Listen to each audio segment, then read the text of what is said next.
Hi, I'm Stephen Joyce. Missionary Samuel Marsden planted the first grapevine in New Zealand at Kerikeri in Northland on September 1819, saying, "New Zealand promises to be very favourable to the vine, as far as I can judge at present, of the nature of the soil and climate. Should the vine succeed, it will prove of vast importance in this part of the globe." How true a statement. More than 200 years later, the New Zealand wine industry stands amongst the best in the world. The quality of our wines is second to none. New Zealand wine is one of the country's largest export earners. International critics sing praises for New Zealand wines everywhere that wine is sold.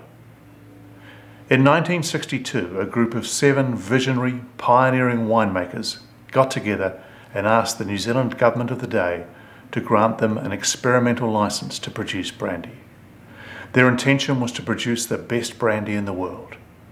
A 3-year license was granted, with New Zealand Customs overseeing the project. The objective was that at the end of the experiment, a sample would be sent to France, the home of great cognac, for evaluation, and if positive, the industry could then consider commercial production.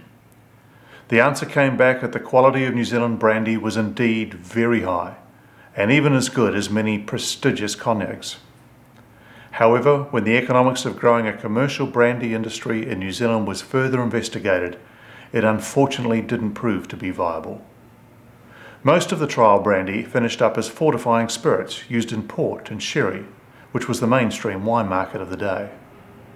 The son of one of the Magnificent 7 pioneers, Nicholas Thomas Nobelow, considered it would be a travesty to use the brandy as a fortifying spirit, after all the dedication and work that had gone into producing this precious elixir. Secretly, Nick continued to nurture the remainder of the brandy, and lovingly cared for the few barrels left until he blended it and bottled it in 2002, before the spirit angels took most of it through evaporation. This is a fabulous story.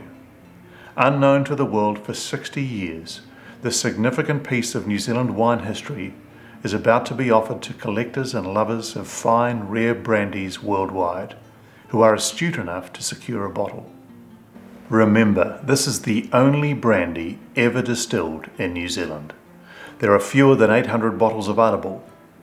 Brandies of this rarity and stature are expensive, often fetching astronomical prices in the tens and thousands of dollars at global auctions. So you will have to be quick.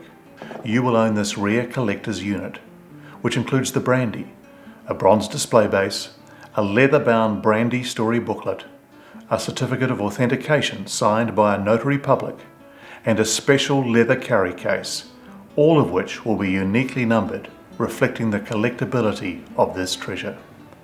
This would make a great gift to that special person. Not only that, but as the number of bottles diminish, the value of the remaining bottles will continue to increase. Just imagine what the value will be in 40 years when the brandy will be 100 years old. You may wish to bequeath a splendid relic of the New Zealand wine industry to a future generation. Go to 7cellarsbrandy.co.nz for more details on how to purchase. The 7 Cellars Brandy story is a tremendous piece of New Zealand wine industry history. Be part of it. You won't regret it.